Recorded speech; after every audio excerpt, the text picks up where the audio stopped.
നിങ്ങളുടെ സുഹൃത്തുക്കൾ ആരെങ്കിലും കുറ്റം ചെയ്യുമ്പോൾ, മറ്റുള്ളവരോട് മോശമായിട്ട് പെരുമാറുമ്പോൾ, റാഗ് ചെയ്യുമ്പോൾ ഒക്കെ നിങ്ങൾ സൈഡിലിരുന്ന് ചിരിച്ചുകൊണ്ടിരിക്കുന്ന വ്യക്തിയാണോ?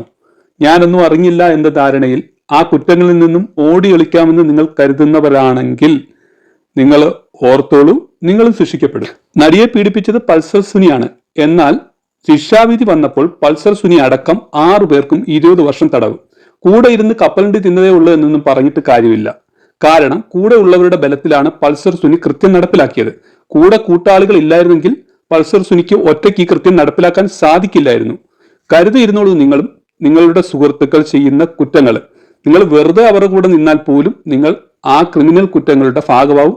നിങ്ങൾ ശിക്ഷിക്കപ്പെടുക തന്നെ ചെയ്യും. നടിയെ ആക്രമിച്ച കേസിൽ ശിക്ഷയിൽ നിന്ന് ഇളവ് കിട്ടാനായിട്ട് പ്രതികൾ പറഞ്ഞൊരു കാര്യമുണ്ട്. അവർക്ക് അമ്മയുണ്ട്, പെങ്ങളുണ്ട്, കുഞ്ഞുണ്ടെന്നൊക്കെയാ പറഞ്ഞത്.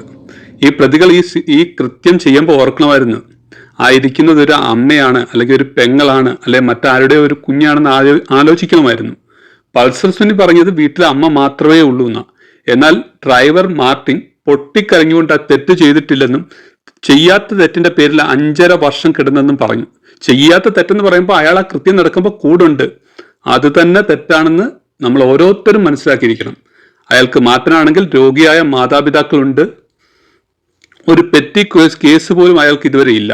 മണികണ്ഠൻ പറഞ്ഞത് ഭാര്യയും 2 മക്കളും മാത്രമാണുള്ളത്, അവർക്ക് ആശ്രയം വേറെ ആരുമില്ല, തന്റെ ശിക്ഷയിൽ ഇളവ് വരുത്തണമെന്നാണ്. വിജീഷ് പറഞ്ഞത് നാട് തലശ്ശേരിയിലാണ്, കണ്ണൂർ ജയിലിലേക്കെങ്കിലും മാറ്റണം, അങ്ങനെയാണ് പറഞ്ഞത്. സലീം ഒരു തെറ്റും ചെയ്തിട്ടില്ലെന്നും ഭാര്യയും 1 വയസ്സുള്ള പെൺകുട്ടിയുണ്ട്. ആലോചിക്കണം, 1 വയസ്സുള്ള പെൺകുട്ടിയുണ്ട്.